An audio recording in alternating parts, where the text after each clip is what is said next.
அனைவருக்கும் வணக்கம். ரொம்ப நாளைக்கு அப்புறம் அவங்களாம் சந்திக்கிறதுல சந்தோஷம். எங்களோட ஃபங்க்ஷனுக்கு நாங்கள் கூப்பிட்டதுக்கு உடனே ஓகே சொல்லி வந்த பேரரசு சார், சுப்பிரமணியம் சிவா சார், அப்புறம் உதயகுமார் சார், அத்தனை பேருக்கும் என்னோட மனமார்ந்த நன்றி தெரிவிச்சுக்கிறேன். பகலறியான் ட்ரெய்லர் சாங்ஸ்லாம் பார்த்துருப்பீங்க. இது முழுக்க முழுக்க ஒரே ஒரு நைட்டில் நடக்கிறது. கிளைமேக்ஸ் ஒரு சீன் மட்டும் நாங்கள் டே டைமில் ஷூட் பண்ணோம். ஸோ இந்த கதையை ஃபஸ்ட்டு கிஷோர் தான் என்கிட்ட சொன்னார். அவர் தான் என்கிட்ட நரேட் பண்ணார். நரேட் பண்ணும்போதே எனக்கு கதை ரொம்ப பிடிச்சிருந்தது. கண்டிப்பாக இந்த படத்தில் நான் பண்ணுறேன், வேறு யாரெல்லாம் பண்ணுறாங்க அப்படின்னாரு. இனிமேல் தான் பார்த்துட்ருக்கோம் அப்படின்னு சொல்லி தான் ஸ்டார்ட் பண்ணாங்க. ஸோ கிஷோருக்கு முதல்ல என்னை உள்ளே கொண்டு வந்ததுக்கு நன்றி சொல்லிக்கிறேன். அடுத்தது நம்ம Murugan sir, producer cum director come actor. So 3 வேலையை ஒரே ஆளாக ஒரே ப்ராஜெக்டில் பண்ணுறது எவ்வளோ கஷ்டன்றது எனக்கு நல்லாவே தெரியும். ஏன்னா ப்ரொடியூசர் கம் ஆக்டராக இருந்தது எவ்வளோ கஷ்டன்றது எனக்கு தெரியும். இதில் அவர் டைரக்ஷனும் பண்ணியிருக்காருன்ற போது அவர் எவ்வளோ கஷ்டப்பட்டிருக்காருன்றது எனக்கு தெரியும். ஸோ முருகன் சார், உங்களுக்கும் ரொம்ப நன்றி. என்ன இந்த உல்ஃப் கேரக்டரில் உட்கார வச்சு நீங்கள் ஒரு நம்பிக்கை கொடுத்ததுக்கு ரொம்ப நன்றி. அடுத்தது டிஓபி அபிலாஷ். யார் டிஓபின்னு கேட்கும்போது இந்த மாதிரி மலையாள படங்கள் நிறையா ஒர்க் பண்ணியிருக்காரு, தமிழுக்கு இதுதான் ஃபஸ்ட் படம் அப்படின்னு சொன்னாங்க. ஒரு டே டைமாக இருந்தால் பரவாயில்ல, டே லைட்டில் நம்ம ஷூட் போயிடலாம். ஃபுல்லாகவே நைட் ஷூட்டு, அதுவும் கார் ஷாட்ஸ்லாம் நிறைய இருக்குது. சின்ன சின்ன லைட்லாம் மாட்டணும், இருக்கிற பட்ஜெட்டில் அவங்க சீக்கிரம் பண்ணுவாங்களா அப்படின்னு யோசிச்சுட்டு இருந்தேன். பட் ஃபஸ்ட் நாளே தெரிஞ்சிடுச்சு இது பயங்கரமான டீமு, நம்ம நினைக்கிற மாதிரி டீம் கிடையாது அப்படின்னு சொல்லி தெரிஞ்சிச்சு. நிறைய ஷாட்ஸ் கார் டோரை திறந்து டோருக்கு வெளியே தொங்கிட்டு உள்ள கேமரா வச்சு ஷூட் பண்ணிட்டு இருந்தார். ஸோ அபிலாஷ், கண்டிப்பாக இந்த படத்துக்கு அப்புறம் நீங்கள் ரொம்ப நல்லா பெரிய லெவலில் பேசப்படுவீங்க. அதே மாதிரி டப்பிங் முடிச்சதுக்கப்புறம் ஒரு நம்பிக்கை இருக்கும், ஓகே இந்த படம் நல்லா வந்திருக்கு, மியூசிக் பண்ண அப்புறம் பார்ப்போம் அப்படின்னு சொல்லி. ஸோ ஃபைனல் அவுட் மியூசிக்கோட பார்க்கும்போது அந்த நம்பிக்கை டபுள் ஆச்சு எனக்கு. ஏன்னா அந்த நிறைய கூஸ்பம் மூமெண்ட்ஸ்லாம் அவர் மியூசிக்கில் கொடுத்துருந்தாரு விவேக் சாரோ. ஸோ அவருக்கும் ஒரு பெரிய நன்றி. கடைசியாக என் கூட ஒர்க் பண்ண அத்தனை ஆர்டிஸ்ட், அக்ஷயா இருக்கட்டும், தீனானாவாக இருக்கட்டும், நசீரா இருக்கட்டும், அப்புறம் கோபியாக இருக்கட்டும், எல்லாருமே படத்துக்கு என்ன பட்ஜெட்டு என்ன தேவையோ அதுக்கு ஏற்ற மாதிரி ஒர்க் பண்ணாங்க. எனக்கு இது வேணும் அது வேணும் கேட்டு அங்கே ஸ்பாட்டில் தொந்தரவு பண்ணல. எல்லாமே நைட் ஷூட்டு, நிறைய கொசுக்கடி, கேரவான்லாம் பெருசாக இல்லை. ஸோ எல்லாருமே படத்தோட அவுட்கமுக்காக தான் ஒர்க் பண்ணாங்க. ஸோ எல்லாமே சொன்ன மாதிரி ஒரு ஃபேமிலியாக தான் ஒர்க் பண்ணோம். ஸோ எல்லாருக்குமே நன்றி இந்த படத்தில் ஒர்க் பண்ணதுக்கு. யாராவது பேர் விட்டுருந்தேன்னா மன்னிச்சிருக்கேன். எல்லா நல்ல படங்களையும் மக்கள்கிட்ட பெரிய லெவலில் கொண்டு போய் சேர்க்கறது பத்திரிக்கை தான். ஸோ இந்த படத்தையும் நீங்கள் பெரிய லெவலில் கொண்டு போய் சேர்ப்பீங்க அப்படின்னு நினைக்கிறேன். ஸோ கண்டிப்பாக எல்லோரும் இந்த படத்தை தேட்டரில் போய் பாருங்கள். May 24 தேட்டரில் மிஸ் பண்ணாங்க. தேங்க்யூ. எல்லாருக்கும் வணக்கம். முதல்ல நான் எல்லாருக்கும் சாரி சொல்லணும்னு நினைக்கிறேன், நான் லேட்டாக வந்ததுக்காக ரொம்ப ரொம்ப சாரி. அண்ட் இந்த படத்தில் எனக்கு ஆப்பர்ச்சுனிட்டி கொடுத்தது அண்ணா தான். ஆக்சுவலி இவர் எனக்கு உண்மையாகவே பிரதர். முருகனை நான் இந்த படத்துக்குன்னு இல்லை, எனக்கு அதுக்கு முன்னாடி ஒரு 2 years முன்னாடி இருந்தே அண்ணாவை எனக்கு தெரியும். ஸோ அண்ணா இந்த படத்துக்காக ரொம்ப கஷ்டப்பட்டிருக்காரு. நான் அதை பார்த்துருக்கேன்.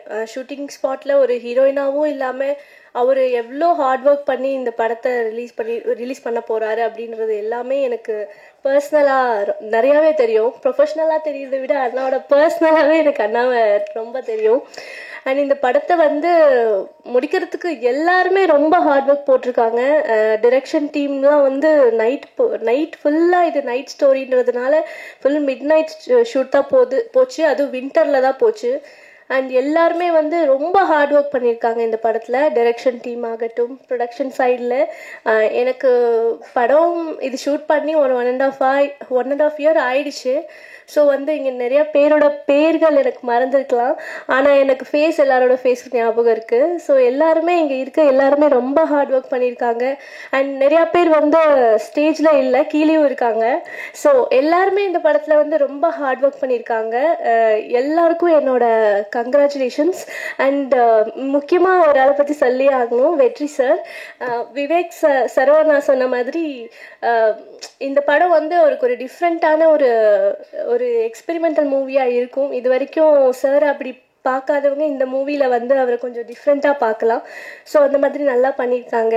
ஸோ கேமராமேன் சார் எல்லாருமே இதில் ஃபுல் எஃபர்ட் போட்டு ஃபுல் மிட் நைட்டில் எல்லாரும் ஹார்ட் ஒர்க் போட்டு இந்த படத்தில் உழைச்சிருக்காங்க. ஸோ எல்லாருக்கும் என்னோட congratulations. And production manager sir Bala, so சாரும் வந்து நிறைய நைட்லாம் வந்து ஷூட் பண்ணியிருக்கோம், டார்ச்சர் பண்ணியிருக்கோம், அது வேணும் இது வேணும்னு எல்லாமே வந்து மூஞ்சி சொல்லிக்காம செஞ்சு கொடுத்துருக்காரு. ஸோ அதுக்கும் ரொம்ப ரொம்ப கங்க்ராச்சுலேஷன்ஸ். அண்ட் வந்து வேறு யாராவது நான் மிஸ் பண்ணியிருந்தேன்னா ஐம் ஸோ சாரி, ஏன்னா எனக்கு நிறைய பேர் தெரியல. ஸோ இந்த படத்தில் ஆப்பர்ச்சுனிட்டி கொடுத்ததுக்காக அண்ணா, முருகன் அண்ணா, ரொம்ப ரொம்ப தேங்க்யூ அண்ணா. என்றைக்குமே வந்து எவ்வளோ ஹை லெவலில் போனாலும் நம்ம அதை மறக்கக்கூடாது. So thank you so much. Sorry, ஏன்னா இந்த படம் வந்து 1 year மேலே ஆச்சு. ஸோ நிறைய ஒரு ஸ்ட்ரகிள்க்கு அப்புறம் ஆயிருக்கு அப்படின்றது எனக்கு தெரியும். நான் டெய்லியும் வந்து பிஸியாக இருப்பேன். ஸோ ஷூட்டிங் 1.5 year ஆச்சு டெலிவிஷனில் போய். பட் நான் கால்லே தான் இருப்பேன், கேட்டுக்கிட்டே இருப்பேன். ஸோ இது ஆக்சுவலி எனக்கு ரொம்ப ஸ்பெஷலான ட்ரீம் மூவி. ஸோ வந்து ஒரு 1.5 year வெயிட்டிங்க்கு அப்புறம் இந்த படம் இந்த லெவலுக்கு இங்கே வந்திருக்குன்னு நினைக்கும் போது I am so happy. Thank you so much for the opportunity. இன்னைக்கு நான் லேட், ஆக்சுவலி எனக்கு ஷூட் முடிய லேட் ஆயிடுச்சு. ஸோ அதுக்கும் ரொம்ப ரொம்ப சாரி எல்லாருக்கிட்டையும் கேட்டுக்கிறேன். அண்ட் ரொம்ப ரொம்ப நன்றி எனக்கு பேசுறதுக்கு, இந்த விஷயம்லாம் உங்ககிட்ட ஷேர் பண்ணிக்கிறதுக்கு ஒரு ஆப்பர்ச்சுனிட்டி கொடுத்ததுக்காக ரொம்ப ரொம்ப நன்றி. Thank you. First of all, thank you my entire team. என்னை ரொம்ப சேஃப் அண்ட் செக்யூராக பார்த்துக்கிட்டதுக்கு தேங்க்யூண்ணா. தேங்க்யூ. ஆப்பர்ச்சுனிட்டி கொடுத்த producer Murugan Anna, thank you Anna. Special thanks to press media people.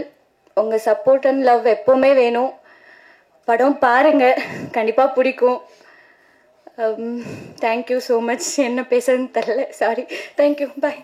இந்த டீமில் எனக்கு அண்ணன் சொன்ன மாதிரி, உதயகுமார் அண்ணன் சொன்ன மாதிரி யாரையுமே எனக்கு தெரியாது.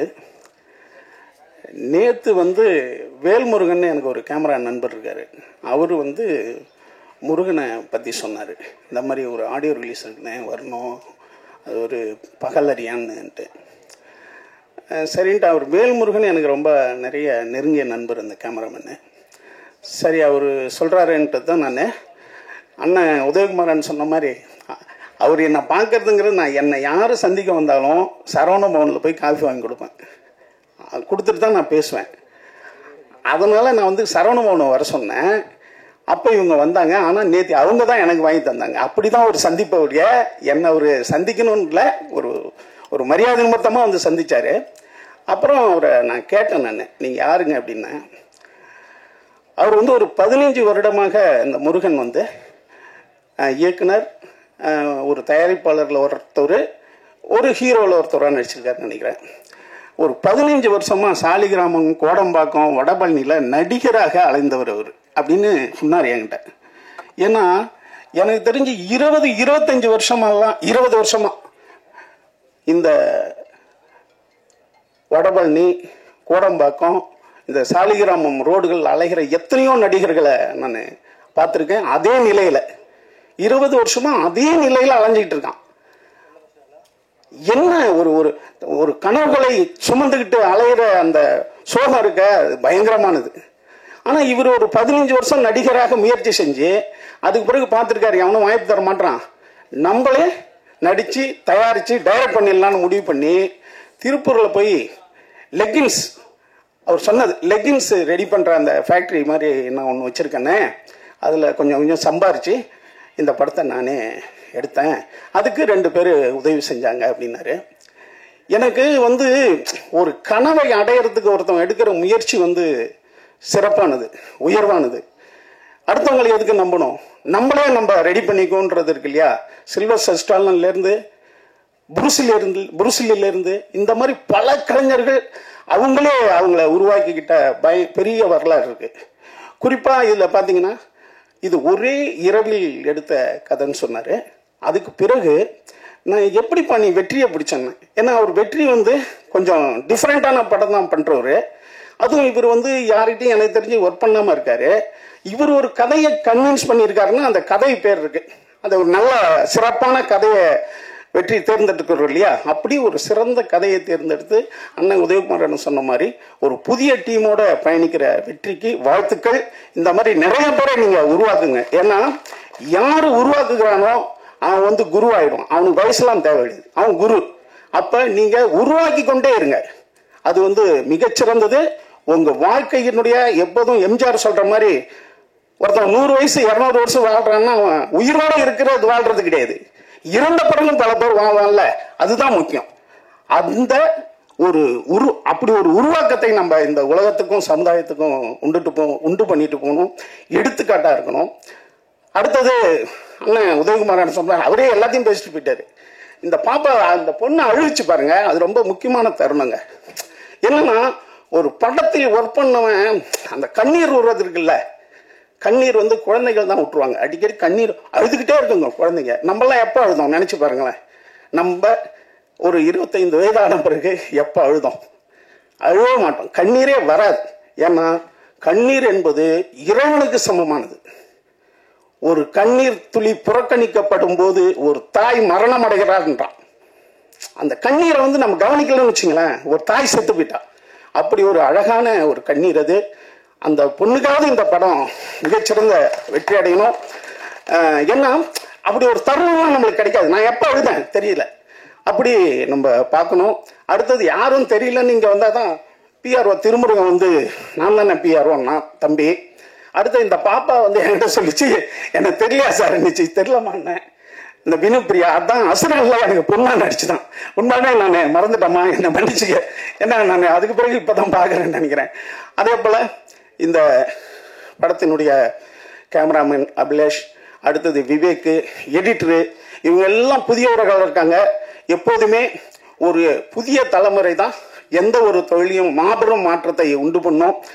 முருகன் கூட சேர்ந்துருக்கீங்க. இந்த டெக்னீஷியன்லாம் சேர்ந்து தமிழ் சினிமாவிற்கு மிகப்பெரிய புத்துயர்வையும் புது ரத்தத்தையும் பாய்ச்சிக்கணும். அது இந்த படத்தின் மூலமாக அதை நிகழ்த்தும்னு நான் நினைக்கிறேன்.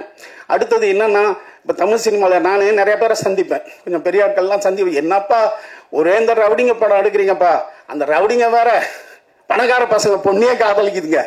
எனக்கெல்லாம் ஒரு பொண்ணு இருக்குப்பா, என்னால் அழைச்சிட்டு போக பயமா இருக்கு எனக்கு, அது ரவுடிங்களே காதலிக்குதுங்க, அதை கொஞ்சம் மாத்துங்கப்பான்ட்டு நிறைய பேர் என்கிட்ட ஒரு படத்தை பார்த்துட்டு ஒரு பெரிய ஆள்கிட்ட போய் அது நல்லா இருக்கு சார் படம், அதை கொஞ்சம் ரிலீஸ் பண்ணி தாங்கண்ணா. என்னன்னு கதையை சொன்னேன். என்னப்பா ரவுடி பணக்கார பொண்ணை லவ் பண்ணிடுறான், என்கிட்டையும் பொண்ணு இருக்குப்பா, அதை நான் ரிலீஸ் பண்ண மாட்டேன்ட்டாரு.